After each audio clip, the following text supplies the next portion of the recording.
Bien bonjour tout le monde. Après avoir intégré une école d'audiovisuel, j'ai décidé de reprendre les vidéos YouTube pour m'améliorer en montage et en production. C'est pour cela que j'ai décidé de faire des vidéos sur mes animés préférés. Donc, pour commencer, j'ai décidé de vous partager mes animés banger, mes animés poulets, les animés top tier que j'ai pu découvrir. Pour commencer sur cette nouvelle chaîne, j'aimerais vous parler d'un animé que j'ai découvert grâce à un extrait Instagram un beau soir d'été. L'extrait en lui-même n'était pas très impressionnant, mais il arrivait à partager l'importance de la scène et à nous dévoiler un personnage qui me semblait assez particulier. Et c'est donc comme ça que j'ai commencé Summertime Rendering. Mais alors, qu'est-ce que Summertime Rendering? Summertime Rendering, qu'on appellera Summertime, est un manga publié en octobre 2017 par Tanaka Yatsuki. Il sera ensuite animé par la OLM au printemps 2022. Et alors, de quoi ça parle? On suit Hajiro Shinpei, un étudiant dans une école de Tokyo qui est de retour à son île natale, peuplée de plusieurs centaines d'habitants, pour assister aux funérailles de Kofune Ushio, son ami d'enfance. À son arrivée, il est accueilli par la sœur d'Ushio, Kofune Mio. Aux funérailles, Ishigata So, un autre ami d'enfance de Shinpei, lui prévient que cette mort tragique pouvait en fait cacher un mystérieux meurtre. Il mentionne également le nom d'une petite fille, Kobawakawa Shiori, présente lors de la mort de Shiori. Mais cette dernière est restée muette et étrange depuis cet incident. Après plusieurs événements étranges, et après la rencontre d'un grand-père parlant d'ombres tueuses, Shinpei et Mio décident d'en parler aux moines du village. En chemin, ils aperçoivent une silhouette, celle de Shiori, la petite fille des funérailles. Ils partent à sa recherche mais tombent sur Hinakata Hizuru, une femme présente sur le bateau. Elle semble grièvement blessée et utilise cette dernière force pour tenter de prévenir notre protagoniste d'un danger. Seulement, il est trop tard. Mio vient de lui tirer dessus, ou plutôt un sosie de Mio, puisque en se retournant, Shinpei a sous les yeux deux Mio parfaitement identiques. Sans même avoir le temps de réfléchir, la vraie Mio se fait tuer et Shinpei reçoit à son tour une balle. Après ça, il se réveille dans le bateau, pensant qu'il venait de faire un cauchemar. Cependant, il est persuadé de revivre le même jour une deuxième fois. J'ai essayé de résumer du mieux que possible l'intrigue qu'apporte ce premier épisode sans spoiler ni donner aucun indice sur la suite des événements. Mais alors pour résumer, on a donc un pauvre étudiant mêlé à une histoire qui le dépasse totalement. Une montagne de questions peut alors être posée.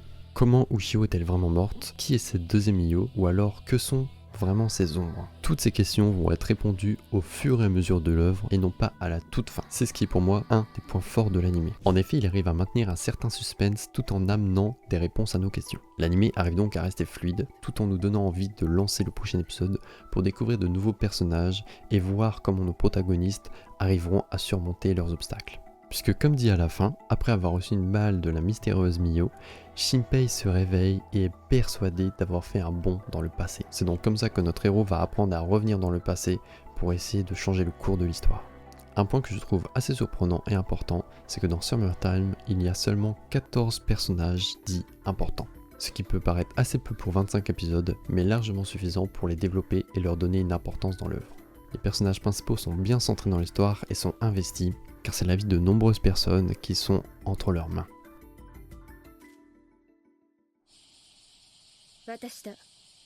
7月22日13時2分、人ヶ島に到着して1時間37分が経過した。船に乗る前に慣れずしなるものを食べたよ。酢を使わず、サバを1ヶ月以上塩漬けにして発酵させた伝統的な食べ物だ。これが絶品でね。En parlant de personnages, je voudrais parler de mon personnage préféré qui est Hizuru, la jeune femme rencontrée sur le bateau. Sans en dire trop pour éviter le spoil, c'est un des personnages les plus complexes et investis. C'est également grâce à son chara-design et son aura qu'elle dégage que j'ai voulu en découvrir plus sur l'anime.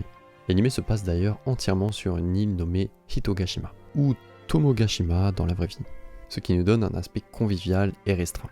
En effet, quand notre protagoniste retrouve tous ses amis et sa famille, l'ambiance de l'île est assez festive.